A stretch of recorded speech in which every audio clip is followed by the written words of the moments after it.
Bueno, pues creo que me toca cerrar este ciclo, esta fase de intervenciones.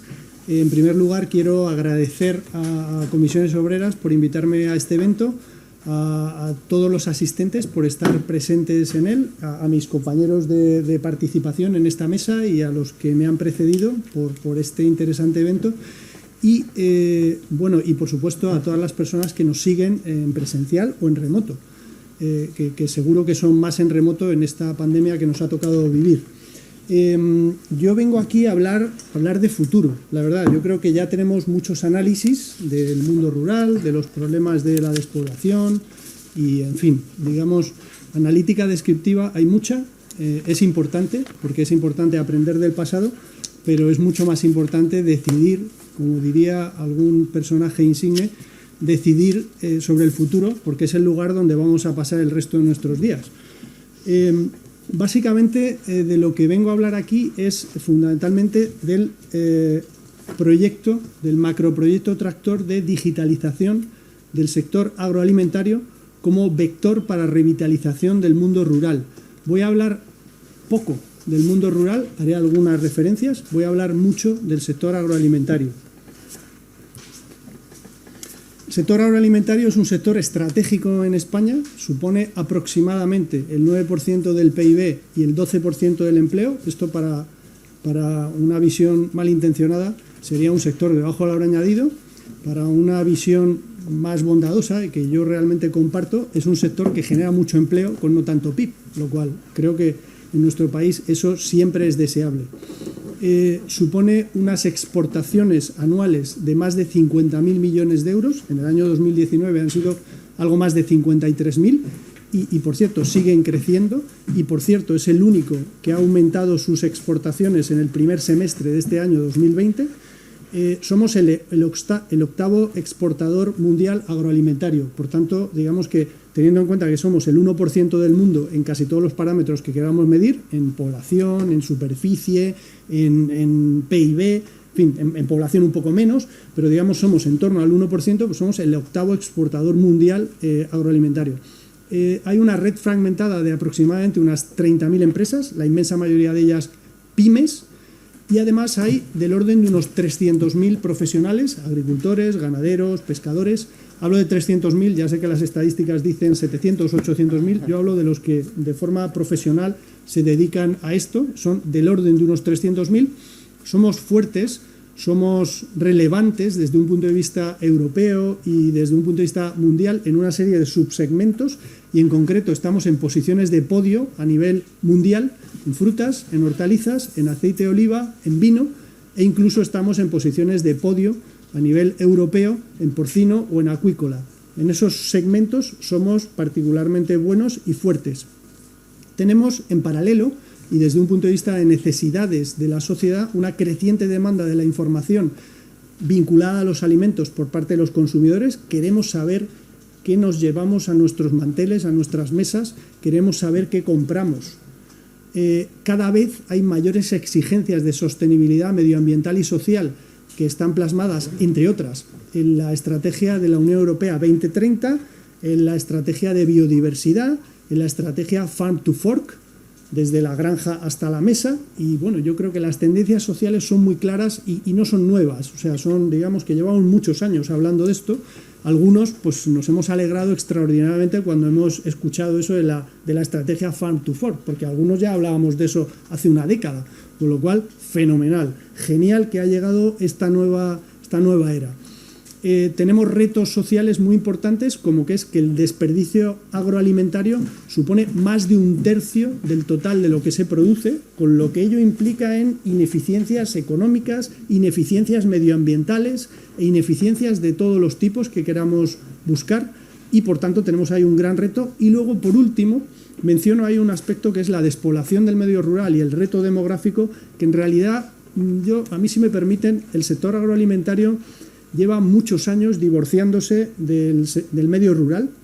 aunque digamos lo sigamos vinculando, hablamos del medio rural y del campo o del sector agroalimentario como sinónimos y no lo son. O sea, digamos que conviven, que comparten espacio, que el sector agroalimentario ayuda mucho al medio rural, pero no es la única manera de revitalizar el medio rural, ni mucho menos. O sea, de hecho, ya podemos ir pensando en muchos otros mecanismos que, por ejemplo, esta pandemia ya nos está dando algunas pistas de por dónde van los tiros, y de pronto vemos montones de pueblos llenos de informáticos, llenos de ingenieros, llenos de abogados y llenos de personas que se dedican a otras cosas, y que tendencialmente, y si hacemos las cosas bien, seguramente seremos capaces de dinamizar el medio rural con mecanismos que tienen que ver con dinamizar y activar el sector agroalimentario, que por supuesto, y además habrá que hacer muchas otras cosas. Y yo simplemente por poner 2 o 3 ideas concretas, para no dejarlo en se pueden hacer más cosas, medidas tan concretas como poner un mínimo vital exento en el IRPF del orden de 1.000 euros para aquellas personas que vivan en la España vaciada. Bueno, es una medida fiscal concreta que ya se ha usado en muchas zonas del mundo y que funciona. ¿Cómo se repobló Berlín? ¿Cómo se atrajo gente a Berlín en los años 80 o en los años 90? Pues con medidas fiscales. Si es que eso está inventadísimo. Bueno, pues a lo mejor, si de verdad es importante tener la España vaciada con más gente, pues a lo mejor tiene que haber una medida fiscal de ese estilo. Segunda medida, y que es muy fácil, en España somos una gran potencia en generación, o al menos en potencial en generación renovable. Nuestro medio rural está lleno de parques eólicos, lleno de parques solares, y a lo mejor en el BOE, donde pone que hasta 500 metros de distancia se puede considerar que no tienes que pagar los peajes de distribución y de transporte, que es el grueso de lo que tú pagas en la factura del recibo eléctrico, a lo mejor en las zonas rurales vaciadas puedes ampliar ese radio a 10 kilómetros, y de pronto te encuentras a montones de empresas, de particulares y de generadores de energía que tienen un alto incentivo por autoconsumir esa energía en entornos rurales. Por cierto, una energía que supone un gasto muy importante de cualquier familia que quiera estar en el medio rural para necesidades de calefacción o para necesidades de transporte. Recordemos que estamos en un parque móvil que se va a electrificar en los próximos años. Bueno, pues aprovechemos esas oportunidades. Tenemos la oportunidad de convertir el entorno rural en un medio en el que haya energía más barata y en el que además haya unas condiciones fiscales ligeramente mejores, con un coste total bastante asequible. Esas son medidas concretas. Y por supuesto, y de eso voy a hablar un poco más extensamente, con digitalización. Digitalización quiere decir que haya Internet. Cualquiera que tenga menos de 40 años, en esta sala somos pocos con menos de 40 años, sabe que si no hay Internet se van. Cualquier chaval, cualquier persona de menos de 40 años sin Internet se va, no quiere estar allí. Eso es que es evidente. Bueno, pues necesitamos, si queremos de verdad revitalizar el medio rural, necesitamos que el 100% del territorio, no de la población, del territorio, tenga banda ancha con niveles de calidad aceptables. Eso debería ser un reto país. 100% del territorio, insisto, porque hasta ahora hemos estado midiendo el porcentaje de población cubierto, lo cual es una gran falacia y es un gran engaño, porque a mayor despoblación del medio rural, más sube ese porcentaje. Vaya, hemos triunfado. Nos hemos llevado a todo el mundo a Madrid, a Barcelona. Pues creo que ahí tenemos un reto muy claro. O sea, 100% del territorio con banda ancha. ¿Qué estamos planteando desde AMETIC? Muy ligado a todo este tema de los fondos de reconstrucción de la Unión Europea. Por cierto, esto no es un proyecto nuevo, este es un proyecto que ya planteábamos al Gobierno en el año 2000, a finales de 2017, que es un macroproyecto tractor de digitalización de la red agroalimentaria completa. Desde entonces ha habido varios gobiernos, en fin, ha habido muchas cosas.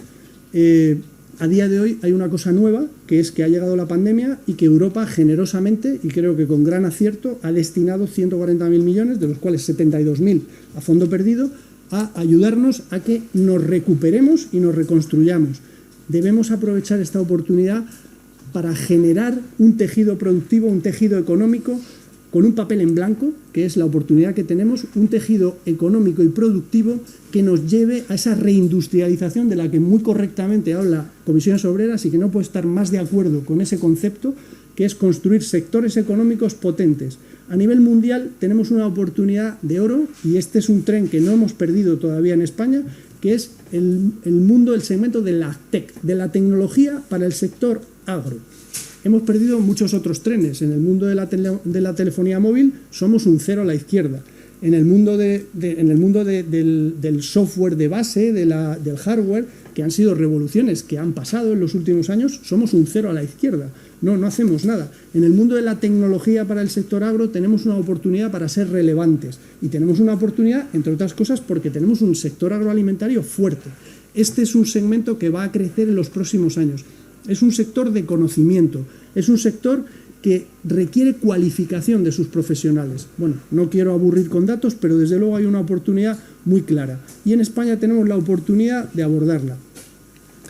¿Qué objetivos nos planteamos con este macroproyecto tractor de red agroalimentaria digital? Punto número 1, la digitalización integral de la red agroalimentaria. Y fijaos que no hablamos de cadena, hablamos de red, porque esto es bidireccional. Esto no es algo empujado desde el campo y hasta la mesa, es desde el campo hasta la mesa y desde la mesa hasta el campo.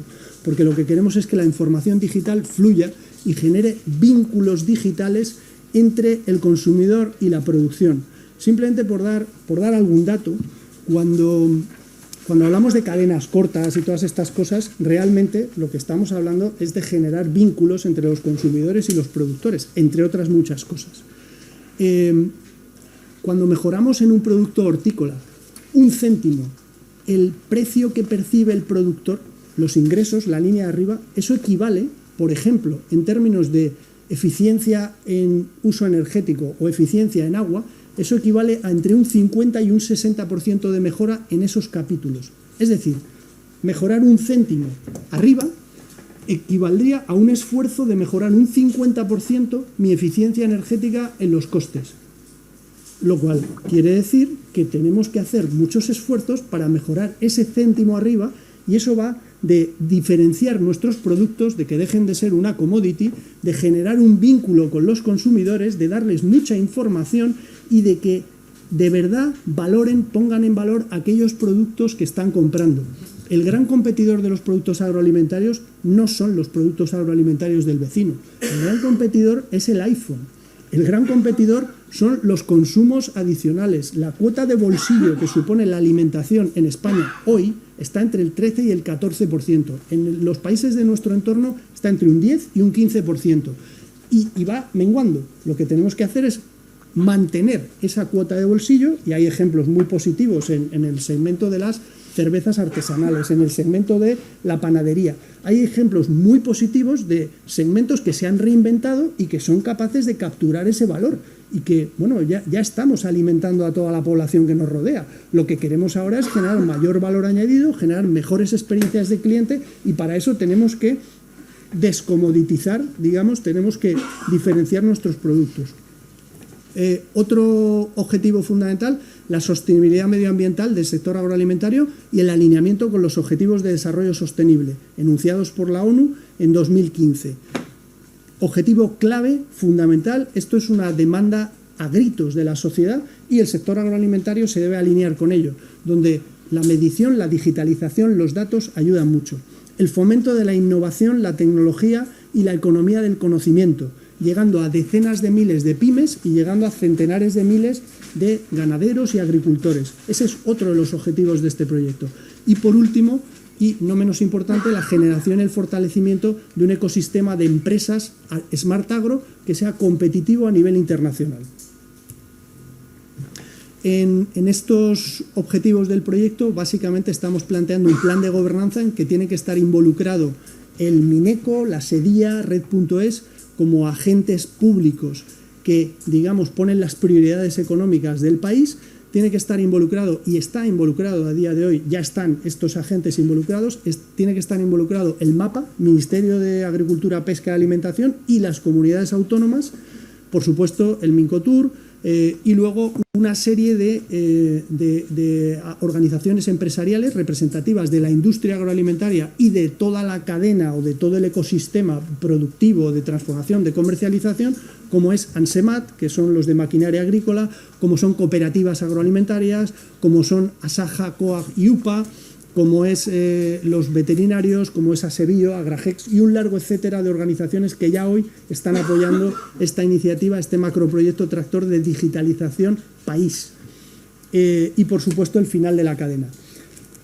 Sin alargarme mucho más, el alcance que tiene este proyecto pretende cubrir la producción primaria, es decir, agricultura, ganadería, pesca, forestal, la industria transformadora, la distribución, el retail y el horeca, con sus especificidades, la industria auxiliar y con un mayor foco en aquellos ámbitos en los que a nivel internacional somos relevantes ya como sector agroalimentario, es decir, en frutas, en hortalizas, en aceite de oliva, en vino, en porcino y en acuicultura, sin descuidar otros segmentos.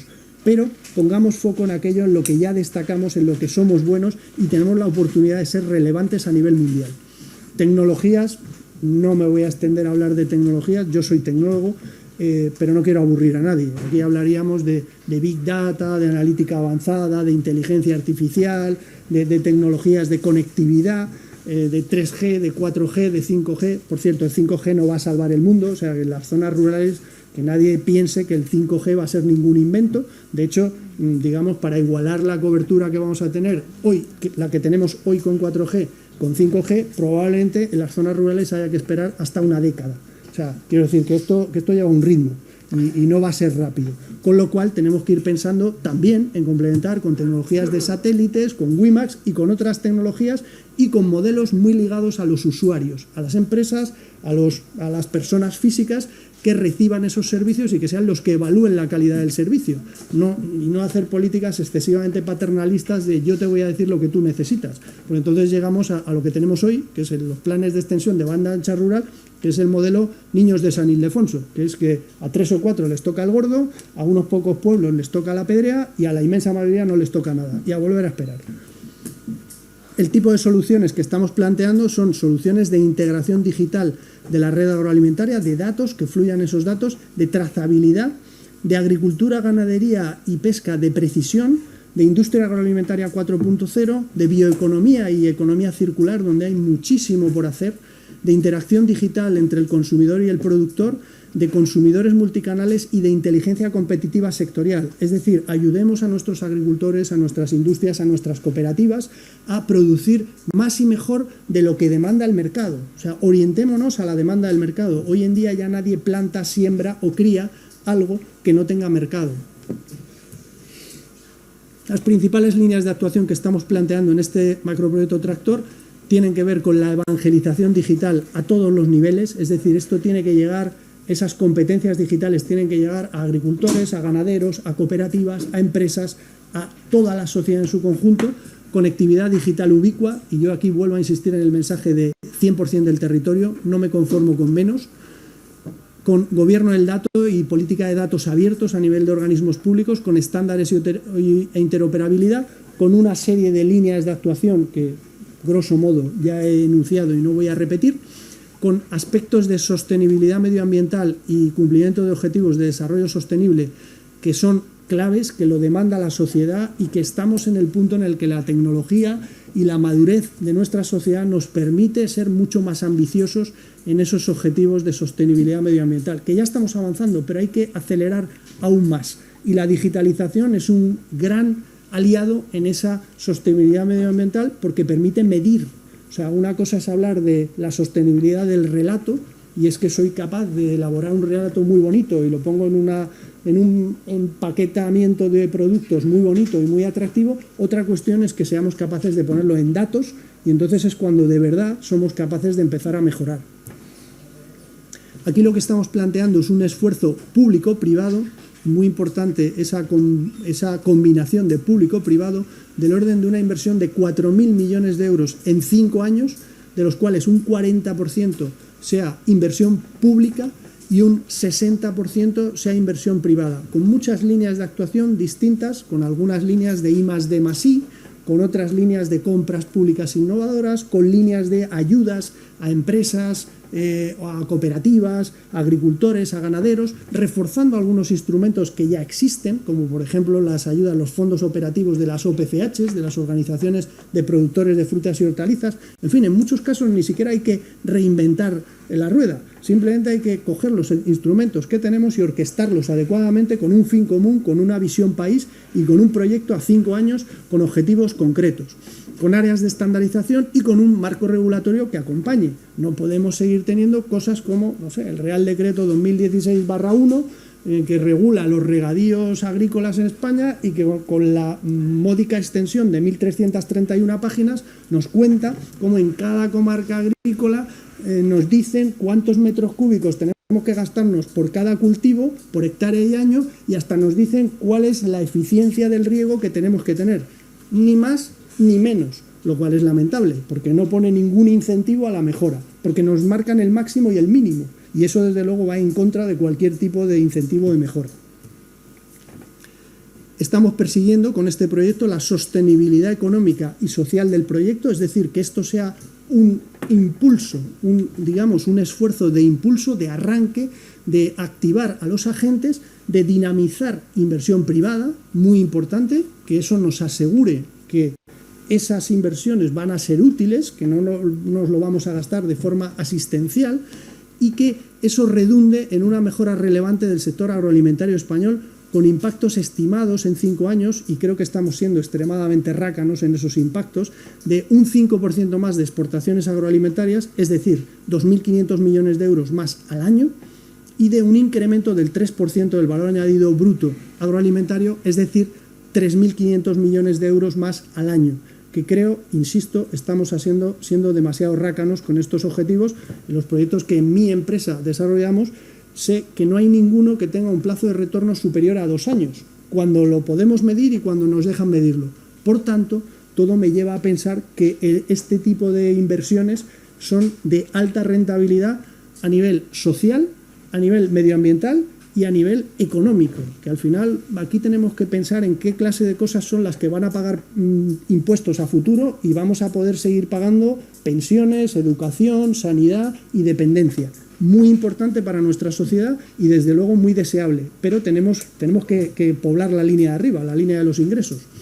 Por supuesto, un sector tecnológico, Smart Agro, fuerte, innovador y tractor, y yo aquí, bueno, pues si quieren, pues pongo un pequeño ejemplo de mi empresa, que es Grupo Hispatec, y que básicamente a día de hoy somos 170 profesionales en el mundo de la economía del conocimiento, del software, de la tecnología, por cierto, todos ellos indefinidos, y por cierto con un crecimiento en este año 2020 con pandemia incluida de más del 20%, donde además pues tenemos profesionales que viven y trabajan en sitios como Riópar, Castilla-La Mancha, en sitios como el interior rural de Andalucía, en sitios como zonas rurales de Aragón o en sitios como zonas rurales de Canarias, porque nuestros modelos de teletrabajo o de trabajo en remoto lo permiten y porque además apostamos abiertamente por la libertad del individuo para elegir dónde, cómo quiere vivir y dónde, cómo quiere trabajar, lo cual creo que socialmente es deseable y además le viene francamente bien a nuestro medio rural,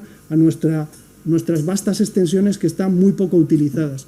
Y por último, y muy importante también, todo este proyecto tiene impactos muy relevantes en el cumplimiento de los ODS y de la Agenda de la Unión Europea 2030. Y aquí, bueno, la verdad es que yo creo que de los 17 ODS, prácticamente en todos tiene un impacto.